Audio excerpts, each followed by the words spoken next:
ಈಗ ತೀರ್ಪು ಕೊಟ್ಟಿದೆ ಸುಪ್ರೀಂ ಕೋರ್ಟ್, ಅಂದರೆ ಅವರು ಆರೋಪಿಗಳು ಅಂತೇಳಿ ಹೈಕೋರ್ಟ್ ಕೊಟ್ಟಿರುವಂಥ ಜೀವಾವಧಿ ಶಿಕ್ಷೆನ ಎತ್ತಿ ಹಿಡಿದಿದೆ. ಸೊ ಏನು ಅನ್ನಿಸ್ತಾ ಇದೆ ಸುಪ್ರೀಂ ಕೋರ್ಟ್ ತೀರ್ಪು ನೋಡಿ? ಈಗ ನಮಗೆ ಕೋರ್ಟಿಂದ ತೀರ್ಪು ನೋಡಿ ತುಂಬಾ ಸಂತೋಷ ಆಗಿದೆ, ಸಮಾಧಾನ ಆಗಿದೆ. ಏನನ್ ಈ ಕೊಲೆಗೆ ಕಾರಣ ಆದವ್ರಿಗೆ ಶಿಕ್ಷೆ ಆಗಿದೆಯಲ್ಲ ಅಂತ ಸಂತೋಷ ಆಗ್ತಾ ಇದೆ. ಮುಂದೆನೂ ಇದೇ ಥರ ಅವ್ರಿಗೆ ಶಿಕ್ಷೆ ಆಗಲಿ ಅಂತಂದು ಹೇಳಂದು ಇದು ಮಾಡ್ತೀನಿ. ಇದರಿಂದ ನನ್ನ ಯಜಮಾನರು ಕೂಡ ಈ ಕೊರಗಿನಲ್ಲೇ ಹೋಗ್ಬಿಟ್ರು.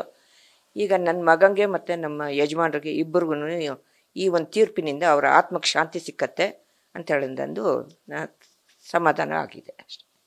ಈಗ ಅಂದರೆ ಇಷ್ಟು ವರ್ಷ ನಿಮ್ಮ ಮಕ್ಕಳಾಗಿರ್ಬೋದು ಎಲ್ಲರೂ ಕೂಡ ಕೋರ್ಟಿಗೆ ಹೋದರು, ದಿನ ಓಡಾಡ್ತಾ ಇದ್ರು.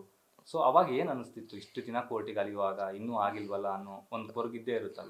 ಹೌದು ಇತ್ತು.